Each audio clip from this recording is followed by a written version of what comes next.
जय श्री गणेश दोस्तों। हमारी आज की कहानी है जलन। अब शुरू करते हैं कहानी।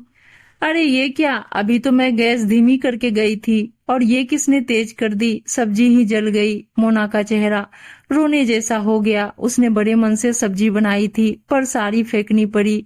वो दूसरी सब्जी बनाने जा रही थी कि हेमा जी की आवाज कानों में पड़ी। मोना खाना लगा दे, मुझे भूख लग रही है, डायबिटीज की दवाई ले ली है और अब खाना जरूरी है। मोना का चेहरा सफेद पड़ गया। वो सहमते हुए बोली, मम्मी जी सब्जी तो जल गई है, मैं आपको सुबह की सब्जी और थोड़ा सा अचार दे देती हूँ ताकि आप समय पर खाना खा सकें। हेमा जी कुछ बोलने वाली थी कि तभी बड़ी बहू बीना आ गई। ये क्या कर दिया तुमने, सब्जी जला दी। इतनी महंगाई में तुम कैसे खाना बर्बाद कर सकती हो? ध्यान कहाँ रहता है तुम्हारा? अभी तो ठीक से घर भी नहीं संभालना सीखी और नुकसान करना शुरू कर दी। मम्मी जी आप भी कुछ कहिए। बीना जैसे सुनने को तैयार थी कि उसकी सास घर की छोटी बहू को भी डांटेगी। बीना बहू तू ज्यादा सास मत बन, अभी तो मैं जिंदा हूँ, अपने काम से काम रख। सब्जी जल गई तो कोई ना, मोना मुझे तू खाना परोस दे, मैं सुबह की सब्जी और अचार से खा लूंगी और घर वाले तो देर से खाएंगे, तब तक दूसरी सब्जी बना देना। हेमा जी की बात सुनकर बीना चौंक गई। वो तो चाहती थी कि नई बहू मोना को डांट पड़े। वो जब बालकनी में कपड़े लेने गई थी तब उसी ने गैस तेज कर दी थी, जिससे सारी सब्जी ही खराब हो गई। जब से मोना घर में आई थी तब से बीना को लगता है कि उसकी कदर कम हो गई थी। वो भी 5 सालों से घर संभाल रही थी, पर मोना को आए हुए अभी 2 महीने भी नहीं हुए और सारे घर वाले उसका ही गुणगान करते हैं तो वो जल भून कर रह जाती है। वो कोशिश कर रही थी कि किसी भी तरह से बस परिवार वालों के सामने मोना को नीचा दिखा दे। बिना सामान्य पढ़ी लिखी थी और मोना ने उच्च शिक्षा हासिल की थी। मोना बीना से ज्यादा समझदार और आज्ञाकारी थी। उसने ससुराल आते ही सबका दिल जीत लिया था। वो सबके काम मुस्कुरा के कर देती थी। परिवार में सास ससुर के खाने पीने से लेकर दवाई तक का बड़ा ध्यान रखती थी और ननद के कॉलेज की पढ़ाई के लिए नोट्स भी बना देती थी। रसोई के काम में मोना इतनी चतुर नहीं थी, पर वो कभी किसी काम के लिए मना नहीं करती थी, कोशिश करके काम कर ही लेती थी। बीना को यही बात चुभती थी कि उसके सास ससुर ननद सब मोना की ही तारीफ करते थे और उसी के गुणगान करते हैं, जैसे उसने तो कभी परिवार वालों के लिए कुछ किया ही नहीं हो। बीना की एक 3 साल की बेटी भी है, वो उसके लालन पालन में व्यस्त रहती थी। तो मोना ने कहा भी, भाभी आप गुड़िया को संभाल लीजिए, बाकी काम मैं कर लूंगी। बीना अपनी बिटिया को खिलाने पिलाने में लगी रहती थी और मोना ने धीरे धीरे घर संभाला और सबकी चहेती बन गई। ये देखकर बीना को उससे जलन होने लगी। एक दिन मोना ने कपड़े सुखाए, उसमें हेमा जी की सफेद साड़ी भी थी।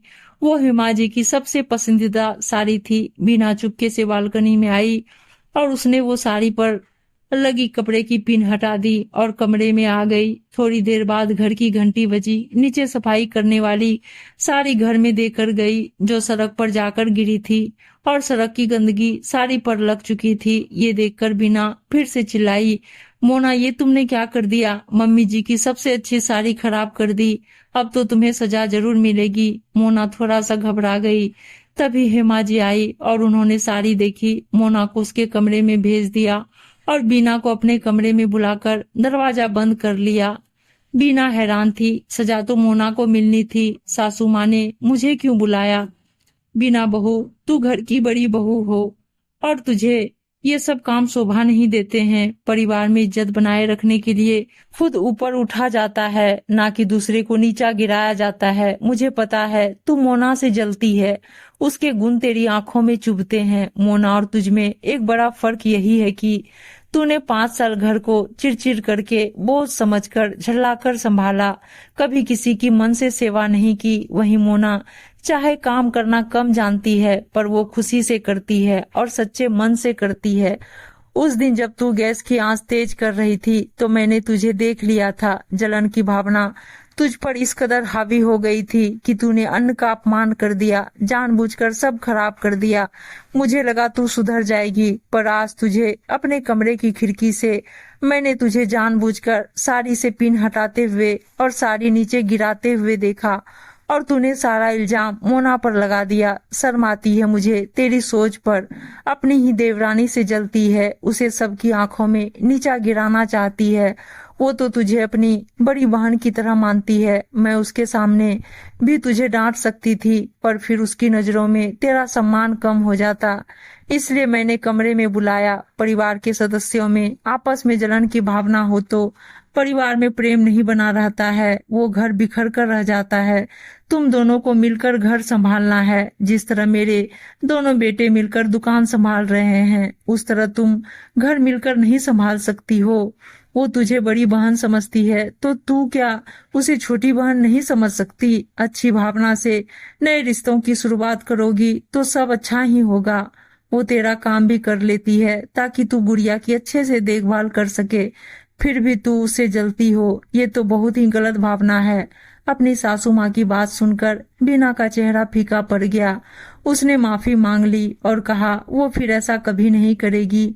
मोना के आते ही रोज उसकी तारीफें होती थी उससे। मैं अपने आप को असुरक्षित महसूस करने लगी थी, पर अब ऐसा नहीं होगा। कमरे से निकलकर बीना की सोच बदल गई थी। जलन की भावना प्यार की भावना में बदल गई थी और अब वो मोना को मन से छोटी बहन मानने लगी थी।